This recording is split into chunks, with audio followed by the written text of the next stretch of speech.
aproveite. Olha, vamos então para a guerra no Oriente Médio, o banho de sangue lá em Israel, faixa de Gaza. Vamos com correspondentes meio norte. Aí a presença em Viena, na Áustria, da embaixadora da Rede Meio Norte na Europa, Socorro Sampaio. Olá, Socorro, boa tarde. Olá, boa tarde, Brasil. E em Brasília, Cíntia Lages. Olá, Cíntia, boa tarde. Boa tarde. E vamos começar, Socorro, antes, aliás, da Socorro e da Cíntia, vamos atualizar o conflito na reportagem de Solange Souza. As Forças Armadas israelenses afirmaram nesta terça-feira terem encontrado 1.500 corpos de integrantes do Hamas dentro de Israel. De acordo com o porta-voz militar Richard Hecht, o controle da fronteira com a faixa de Gaza foi mais ou menos restaurado pelas forças de segurança do país. Richard também disse que o exército israelense quase completou a retirada de pessoas em todas as comunidades próximas à fronteira com Gaza. O exército israelense confirmou ter convocado 300 mil reservistas desde sábado, indicando a preparação para uma grande incursão terrestre. Os militares de Israel conduziram ataques aéreos em Gaza, que já resultaram na destruição de 5.300 edifícios e na completa aniquilação de 790 residências. Esses ataques também deixaram 610 mil pessoas sem acesso à água potável e saneamento. Cerca de 187 mil perderam as casas e muitos estão sendo realocados para mais de 80 instalações da ONU. Além disso, a eletricidade está disponível apenas por 3 a 4 horas por dia. Essas informações foram divulgadas pelo Escritório de Coordenação Humanitária da ONU na manhã desta terça-feira. A organização também alerta para a iminente escassez de água potável e condena veementemente a perda de vidas infantis. A entidade compara a região a um barril de pólvora prestes a explodir. Cerca de 900 israelenses, a maioria civis, incluindo crianças, foram mortas pelo Hamas, de acordo com o último balanço divulgado pelas autoridades de emergência. Mais de uma centena de israelenses e estrangeiros que estavam no país também foram sequestrados pelo Hamas e levados para Gaza como reféns. Nesta terça-feira, o embaixador israelense nas Nações Unidas estimou o número de reféns entre 100 e 150. Além de evacuar as comunidades, Israel continua a realizar bombardeios sistemáticos contra alvos do Hamas na faixa de Gaza. Desde sábado, foram centenas de incursões aéreas israelenses no enclave, espremido entre Israel, Egito e o Mar Mediterrâneo, habitado por pouco mais de 2 milhões de palestinos. Olha só, a gente, quando tivermos imagens ao vivo dos bombardeios lá na faixa de Gaza, já podemos colocar na tela, tá bem? Imagens ao vivo, a gente já coloca, Nájila, tá bom? E vamos então com a Socorro e a atualização, Socorro. Os bombardeios seguem. Os bombardeios continuam dos dois lados. O Israel está sendo atacado agora pelo lado do Líbano e também pela faixa de Gaza. Foram no mínimo 15 ataques do lado do Líbano que aconteceu hoje. Encerrou agora há pouco o prazo que o Hamas havia dado para os moradores da cidade de Askelon para que se retirassem do lugar, porque iam começar os bombardeios e os ataques. E o Hamas foi bastante pontual. Às 5 da tarde, horário local, 11 horas da tarde, 11 horas da manhã, horário de Brasília, os ataques começaram. A Israel já controla todas as passagens para a faixa de Gaza. E com esse controle, o exército tem mais acesso e também a imprensa. Inclusive, as autoridades de Israel convidaram a imprensa para conhecer hoje, para ir nos locais em que aconteceram os massacres. E aí, à medida que a imprensa vai chegando, vão sendo divulgadas as imagens e as fotos e os detalhes da barbaridade que horroriza o mundo. Há um canal de TV que transmite em inglês de Israel. Uma jornalista visitou um kibbutz, que é uma comunidade, um assentamento em que ela diz que as crianças foram decapitadas. E hoje também, no mesmo canal de TV, o ex-embaixador de Israel na ONU disse que crianças foram queimadas vivas. Vamos ouvir uma parte da entrevista dele.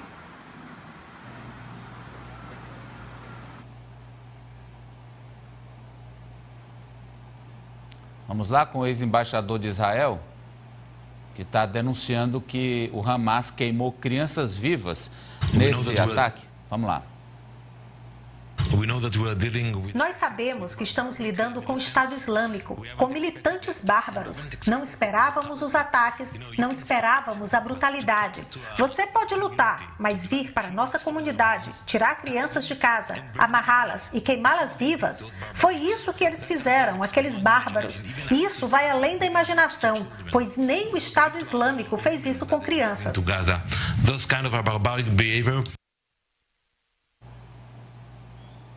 No kibbutz, um morador disse que havia 400 pessoas, só 160 sobreviveram. Há também notícias boas, como Israel anunciou, que já começa a encontrar desaparecidos, encontrou hoje 16 cidadãos de Israel e 14 turistas tailandeses que estavam escondidos desde sábado, quando começaram os massacres. Os ataques continuam, a gente vê aí uma faixa de Gaza praticamente destruída, esse barril de pólvora já explodiu há muito tempo, a gente vê essas imagens aí terríveis. O Egito anunciou hoje que enviou, ou que tentou enviar ajuda para a faixa de Gaza, através da passagem da faixa de Gaza, que tem entre Gaza e o Egito. Diz que enviou caminhões com água, com combustível e com medicamentos, mas os caminhões tiveram que dar meia volta por causa dos ataques, e que Israel estaria atacando justamente para impedir que a ajuda entrasse. Esse cerco que continua em Gaza, são milhares de pessoas sem água, milhares de pessoas sem comida, são hospitais lotados, hospitais sem remédio. As Nações Unidas, a ONU já disse, classificou esse bloqueio como ilegal, que isso viola leis internacionais. A ONU está pedindo que seja aberta uma passagem, um corredor humanitário, para que consiga se levar ajuda, comida e também medicamentos para Gaza. Israel diz que já atingiu mais de 2.500 alvos, 250 só nessa madrugada. Israel também diz que já matou vários membros importantes do Hamas. Quanto aos reféns, a Folha divulgou hoje que tenta falar com o Hamas e também tenta falar com as autoridades de Israel para que eles consigam acesso aos reféns. A Cruz Vermelha diz que até agora está tentando, sem resposta, chegar até os reféns, ou falar com alguns, ou se comunicar, ou saber mais informações sobre a situação dos reféns. Reféns que o Hamas diz que só vai negociar com Israel quando os bombas pararem. E ontem também o Hamas prometeu, ameaçou matar um refém toda vez que Israel atacar uma casa de um civil. O número de mortos são mais de 1.000 mortos do lado de Israel, Amadeu, e 830 do lado da faixa de Gaza. E entre esses mortos da faixa de Gaza, 4 jornalistas palestinos, Amadeu. Pessoas que estão nos acompanhando entendam. Quando Israel ataca, claro, está no direito porque foi atacada. Mas não existe essa guerra cirúrgica onde Israel vai à faixa de Gaza e vai atingir só terrorista. São 2.400.000 pessoas lá. Não tem como você mandar uma bomba, um míssil e matar só o terrorista. Você mata o terrorista, mata. Mas também os inocentes estão juntos. É o que eles chamam efeito colateral, é um dano colateral na guerra. E isso está efetivamente acontecendo, é inclusive uma preocupação de Israel, porque hoje a opinião pública está favorável no mundo a Israel. Mas, na medida em que esse ataque a Gaza for de tal forma brutal contra inocentes e civis, isso pode equilibrar a balança, e essa é também uma preocupação. Como a opinião pública enxerga a guerra. E a gente está aí com as imagens ao vivo, olha, o bombardeio, ele é incessante, né? Foi um míssil que caiu agora aí na faixa de Gaza, ele é incessante, não para. Agora, Socorro, você falou... Amadeu, a opinião pública pode mudar dependendo do que vai acontecer com os reféns. Esse é o grande ponto do primeiro-ministro do governo de Israel. Vai manter esses ataques e agora a presença fortíssima de veículos e do exército em si, veículos na fronteira, perto da fronteira com Gaza, isso já prevendo aquela já esperada ofensiva por terra, mas se isso acontecer, Hamas diz que vai matar os reféns. Isso pode mudar. Só rapidinho, Amadeu, a produção também separou um vídeo de um dos militantes do Hamas, que ele entrou numa casa, abriu a geladeira, tomou suco e depois o que ele fez? Incendiou a residência. Então vamos ver a imagem aí.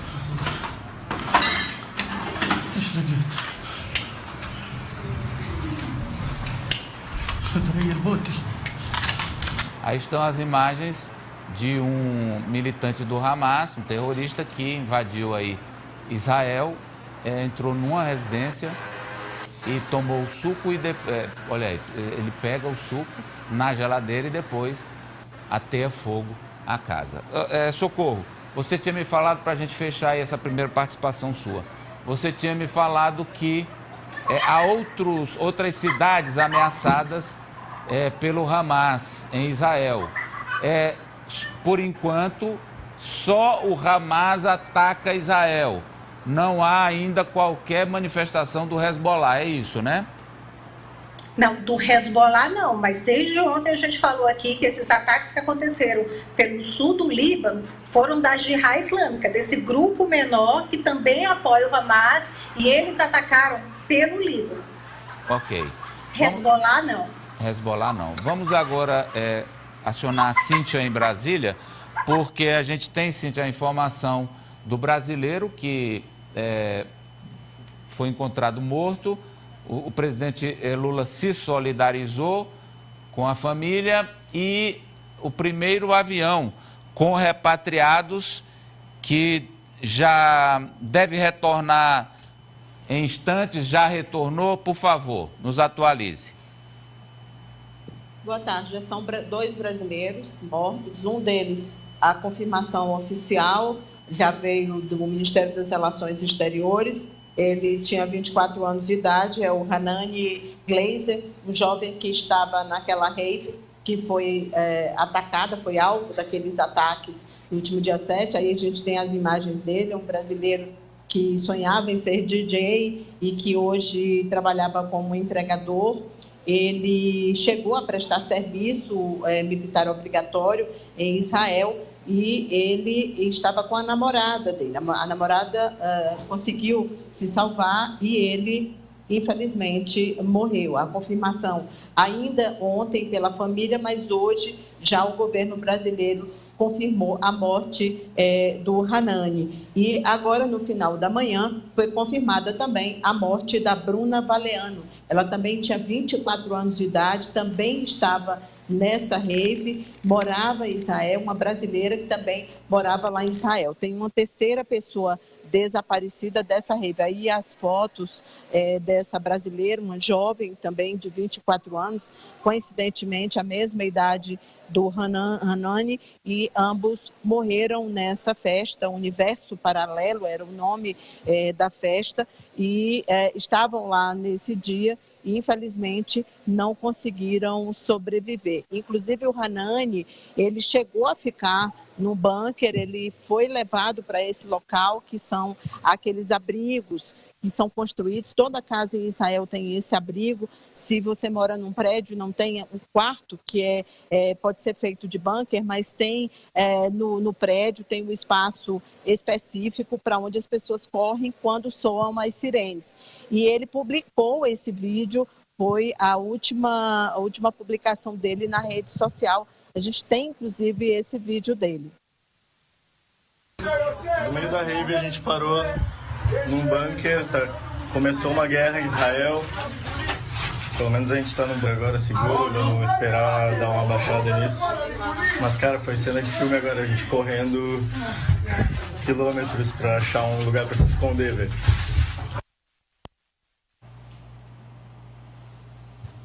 Ele chega até a dizer no vídeo que esse pode ser o último vídeo dele e efetivamente parece que foi, né? A família tentou um contato com ele nos dias posteriores, a namorada também tentou, mas não conseguiu mais. A família tinha esperança dele estar vivo, mas infelizmente isso acabou não se confirmando. E agora, Amadeu, subiu para 2.700 o número de brasileiros que quer voltar. Eles pedem a repatriação, que é o retorno de volta para o seu país de origem. A Força Aérea, como a gente informou ontem aqui, já começou esse trabalho, essa missão Voltando em Paz é o nome da missão. E a primeira aeronave que trará brasileiros repatriados tem uma previsão de chegada a 1h da madrugada desta quarta-feira, dia 11, na base aérea de Brasília. Aí a aeronave, ela decolou ontem à noite. Essa imagem é da chegada no aeroporto de Ben Gurion, que é o principal aeroporto de Israel e de onde sairá esse voo da FAB com 220 passageiros. Esse número foi confirmado pela Força Aérea Brasileira.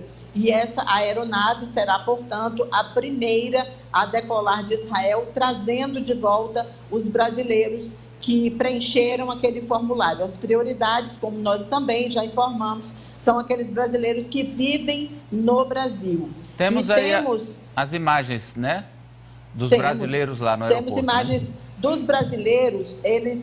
Para eles chegarem ao aeroporto, que não é fácil, foi disponibilizado um ônibus do Itamaraty.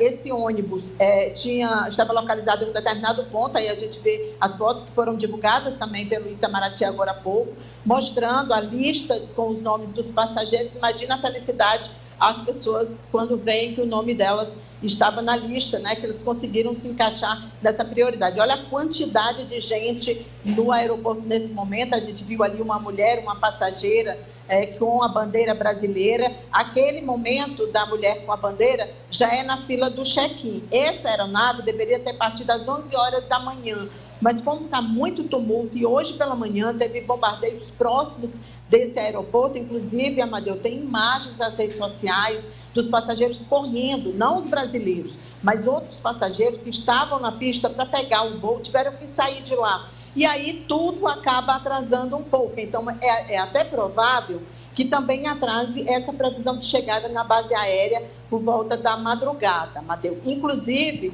eu tenho o cronograma de chegada das aeronaves. São 6 aeronaves que foram disponibilizadas, a gente também já mostrou isso. Aí a gente tem essa primeira aeronave, vai trazer 220, não 210.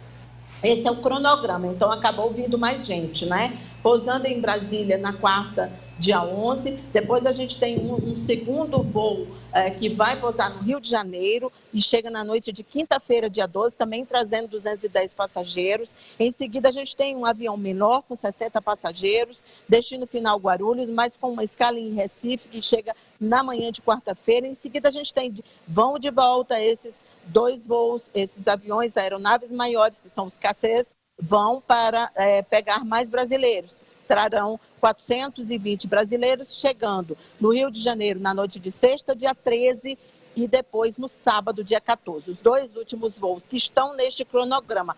Porém, esses primeiros 900 brasileiros devem ser apenas uma leva, porque ontem o brigadeiro Marcelo Damasceno já informou que mais aeronaves irão decolar e que vai haver, sim, mais voos. A previsão é de 10 voos, não mais 6, como estava previsto anteriormente. A gente segue na cobertura com a imagem ao vivo. Você tem ali da faixa de Gaza e os bombardeios que são incessantes. Há um levantamento feito pelos integrantes do Hamas de que cada bomba que cai na faixa de Gaza, que é muito densamente povoado, morrem de 20 a 30 pessoas. Cada bomba que cai mata de 20 a 30 pessoas. Essa é a estimativa feita pelas lideranças do Hamas. Então, a gente está vendo aí esses bombardeios incessantes. E há uma expectativa, João, eu quero dar boa tarde para você, querendo saber o seguinte: Israel ameaça desde ontem com uma invasão terrestre, que até agora não se confirmou, porque é um procedimento de guerra muito complicado, né? Esse de rua a rua, casa a casa. Vai demorar? É só uma ameaça? Não, vai entrar. Ele está fazendo o que os militares chamam de progressão, né? Indo fazendo e limpando o território, até porque tem reféns mortos, feridos. E aí ele está encontrando cadáver tanto de corpos, tanto de israelenses como de terroristas. De terroristas e também de cidadãos da Palestina, que acabam, como você disse, sofrendo um efeito colateral. O pior aí é que houve um incidente grave nas últimas horas, que foi o motivo dessa guerra toda é religioso, né? O motivo todo é religioso. Aí o CEF, do Serviço de Segurança Nacional, o ministro da Segurança de Israel, entrou na área das mesquitas. As mesquitas foram destruídas. Mas ele entrou. Se fosse destruído, tudo bem. Tudo bem não, estaria ruim, mas pior é quando ele entra. Porque existe um acordo desde 94, que é o acordo de custódia hashemita. Esse acordo diz que cada religião não há tropas, não entra tropas em autoridades do país. Aqueles monumentos que são, por exemplo, a área do Muro das Lamentações, o protelado judaico toma de conta. A parte que é cristã, a Igreja Católica toma de conta. A parte que é islamita, os islamitas tomam de conta. O pessoal do governo, o pessoal dessas religiões, os clérigos. Que é, por exemplo, lá em Jerusalém... Hoje. Ele quebrou a custódia ontem, quando ele entrou. Ele invadiu desde 94 que não havia um incidente desse. Isso joga a população mais contra Israel e a favor do Hamas. Porque o que nós temos é o seguinte aqui. Há radicalismo dos dois lados. Você invadiu um tempo, e o Hamas, ele não quer acordo com nada. O próprio estatuto que instituiu o Hamas, ele prega a exclusão, a extinção do povo judeu. Mas a gente faz essa crítica com o Hamas, mas os partidos de extrema-direita de Israel têm a mesma posição. Pois é. É dois grupos que têm muita força e que não querem. Esse acordo não sai porque eles não querem. Mas é isso que eu estou dizendo, dos dois lados. O partido do Netanyahu acaba se o Estado da Palestina se estabelecer. É isso que eu quero colocar o Ari na jogada, para explicar. Se os radicais vencem dos dois lados, é com a guerra. E aí estão vencendo, porque os moderados estão eclipsados, Ari.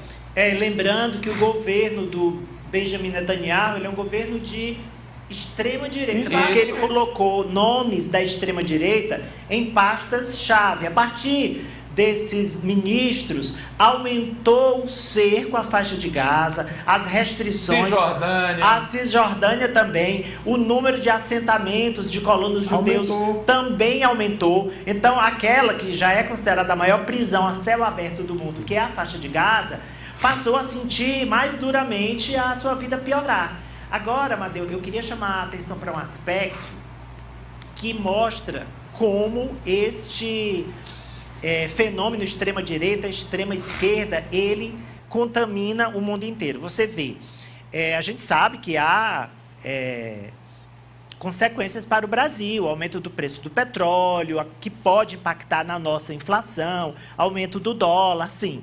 Mas, desde que esse conflito começou, bolsonaristas e o pessoal da esquerda têm feito uma guerra nas redes sociais, os da direita mais aliados a Israel e acusando o governo Lula de ser um defensor do Hamas, e os da esquerda ali em posições mais equilibradas. E aí eu separei um post do ex-presidente Jair Bolsonaro, que ele fez, apesar da nota do governo federal, chamando o Hamas de terroristas e de criticando com veemência o ataque, ele postou, Nájila, será que já dá para colocar? Que aí eu queria compartilhar com os nossos jogadores e também com a audiência, o post do ex-presidente Bolsonaro, instigando, e a partir dessa postagem dele, o senador Sérgio Moro e outros membros da direita também fizeram postagens semelhantes. Nájila, tá aí, ó. Mas, Ari, por favor, eu vou ler só o comecinho, só o primeiro. Porque eu acho isso tão... Não, e é só o primeiro, que ele cita o Lula, né? Que ele diz,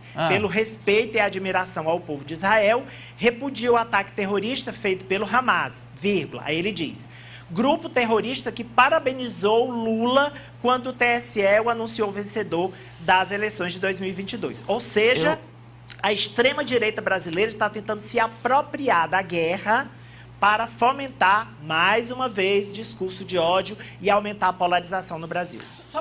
João, é porque...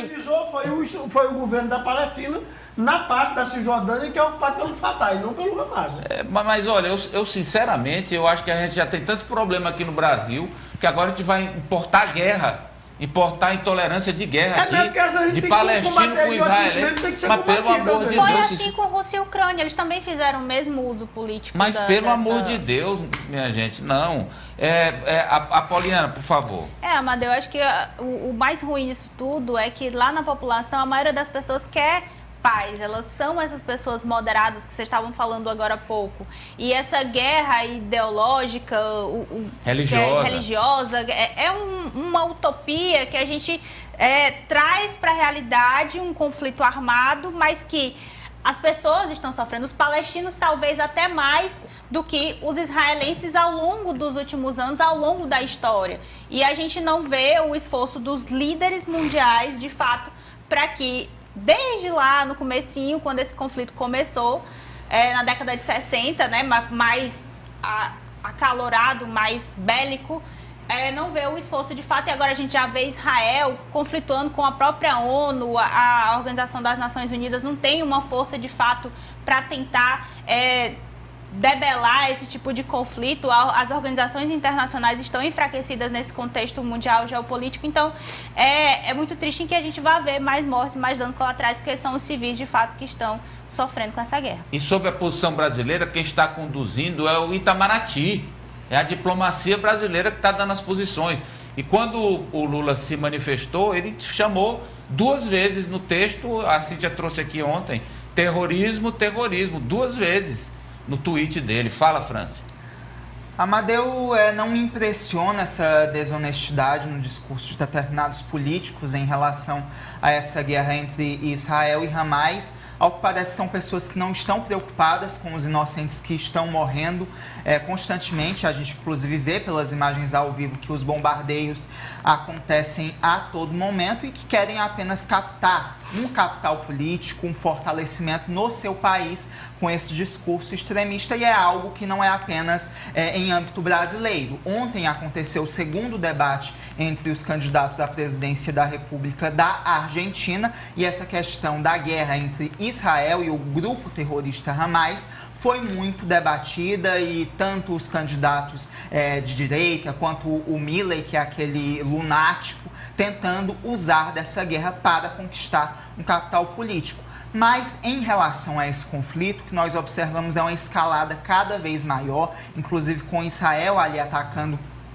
a faixa de Gaza em uma base bem perto da fronteira com o Egito, o que pode fazer com que o Egito também ingresse nesse conflito. Já ali em outros países também já há a observância de lideranças defendendo que haja uma participação também nesse conflito. Então a situação só piora, Amadeu. O Líbano também, ali no sul do Líbano já foram disparados foguetes contra Israel. Então há uma preocupação de que haja uma extensão ainda maior desse conflito, e ao que parece é o que vai acontecer. Repito, a gente está com a imagem ao vivo lá da faixa de Gaza na tela, a agência France Press, e os bombardeios são incessantes. Eu quero fechar com a Socorro e com a Cíntia. Começo com você, Socorro, porque o França está preocupado que a guerra possa ganhar contornos maiores. E eu aqui, desde ontem, tô no time dos que querem que a contenção ocorra até onde está agora. Até porque no mundo as consequências econômicas são muito pequenas. Se ficar como está até agora, só Hamas com Israel, as consequências econômicas são muito pequenas. Agora, se isso se esparramar para outros horizontes, aí ninguém sabe, né, Socorro? A pessoa de bom senso pensa como você, pensa como a gente. Ninguém quer que esse conflito se escale ainda mais e chegue aos países vizinhos, aquele Oriente Médio que já é um barril de pólvora. Por enquanto, a gente torce para que fique só nisso aí. A gente vê essa intenção de diálogo de Israel até agora, não. O linguajar é bastante belicoso. Eles disseram que não é uma guerra, né? E o que a gente viu no sábado não foi uma guerra, foi realmente um massacre. O que o Hamas fez foi um massacre com civis inocentes e indefesos que estavam em casa no começo do dia e foram atacados com crianças decapitadas, com crianças queimadas vivas. Isso a gente está sabendo. Outro detalhe que pode acontecer, Amadeu, aqui na Europa e em outras partes do mundo, é o antissemitismo, que já é grande, que já cresce aqui na Europa. Há várias manifestações, desde o sábado, quando os primeiros ataques começaram, muitas manifestações de apoio à Palestina, de apoio a Israel e já alguns confrontos. Restaurantes judeus já foram atacados em Londres. A gente tem imagens de uma manifestação que aconteceu ontem na Austrália, em que um grupo de palestinos gritava: morte aos judeus, e pior, eles gritavam gás. E a gente sabe o que lembra, isso lembra os 6 milhões de judeus que foram assassinados nos campos de concentração nazistas, muitos a gás, e eles gritavam gás para os judeus. O Hamas convocou uma manifestação, o Hamas está convocando os árabes e os muçulmanos para uma grande manifestação no próximo sábado, da próxima sexta-feira, de apoio à Palestina. E a primeira-ministra da Itália, Giorgia Meloni, se manifestou agora há pouco, disse que o país vai reforçar, o país precisa reforçar a segurança aos judeus que estão cada vez mais ameaçados depois dessa guerra. Amadeu. Cíntia. Então, eu queria só complementar o que o Arimatea Carvalho falou, que não foi apenas o ex-presidente Jair Bolsonaro, mas essa discussão sobre a guerra chegou à Câmara Federal ontem, inclusive com uma discussão bate-boca entre os deputados Carla Zambelli e Lindenberg Farias. A discussão, o tom é exatamente esse, Ari, que você manifestou, transformando esse conflito em uma guerra ideológica, trazendo para cá. E isso, claro, já era de se esperar, porque a gente sabe que é uma guerra também que nós estamos acompanhando ao vivo. Estamos acompanhando ao vivo também pelas redes sociais. E é natural, não que eu concorde, mas é natural que a gente compreenda até por que existe essa polarização. Se ela é inaceitável, se ela é despropositada, a gente aqui não sabe, mas o nosso dever é relatar. E ontem a Câmara Federal tomou uma boa parte da sua sessão para discutir essa questão. Parlamentares de oposição dizendo uma coisa, parlamentares de situação dizendo outra. Eles batem naquela tecla que foi iniciada pelo senador Sérgio Moro, que o Brasil deveria ser mais rigoroso ao tratar dessa questão. Acontece que o Brasil, até como presidente do Conselho de Segurança da ONU, utiliza o que a ONU preconiza, e a ONU não considera o grupo Hamas terrorista. Então, não tem como o Brasil, se segue a ONU, pensar diferente ou manifestar-se diferente em notas oficiais. O presidente Lula se manifestou dessa forma, sim, mas diplomaticamente o Brasil segue o que muitos outros países fazem, de acordo com o que a ONU preconiza. Para finalizar, eu queria só também lembrar que ontem o principal jornal de Israel escreveu um artigo, um editorial muito pesado, que hoje está sendo muito compartilhado nas redes sociais no mundo. E nesse artigo, nesse editorial, o jornal responsabiliza o próprio primeiro-ministro de Israel pelo que está acontecendo. E eles foram buscar lá atrás da Assembleia da ONU em setembro, quando Netanyahu foi até a Assembleia, mostrou um mapa do que ele considera ser o novo Oriente Médio, e esse mapa, eu até mandei a foto aí para o grupo, exclui a Palestina. Então, o que se diz? Que toda essa questão teria começado, teria se desencadeado com essa atitude do Netanyahu, que acabou passando despercebida no Ocidente, mas que foi muito questionada. O fato dele excluir o Estado palestino, excluir a Palestina desse mapa que ele mostrou. Inclusive, quando ele mostrou esse mapa, ele disse: estamos muito próximos de um acordo com a Arábia Saudita. E isso acabou mexendo com todo aquele xadrez que já é muito complicado naquela região. Dito isto, continuo aqui aguardando as informações sobre a saída dos brasileiros, a repatriação e o número de brasileiros pedindo para voltar para o Brasil, que continua crescendo a todo instante. À medida que os bombardeios se intensificam, é mais gente que quer voltar para casa rapidamente.